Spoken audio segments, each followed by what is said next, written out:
আজ যেই ঘটনার কথা আপনাদের জানাবো সেটা একেবারে সত্যি ঘটনা। পরিতোষবাবু মানে আমার এই গল্পের মুখ্য চরিত্রের সাথে এই ঘটনাটি ঘটেছে।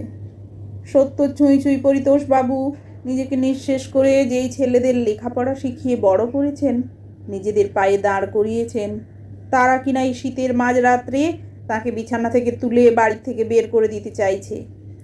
আমাদের মা বাবা আমাদের মানুষ করতে নিজেদের জীবনের কত কিছুই যে ত্যাগ করেন তার নতুন করে বলার থাকে না।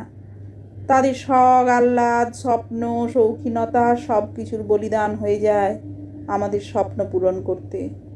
তাদের এই নিঃস্বার্থ আত্মত্যাগের কথা আমরা সকলেই জানি।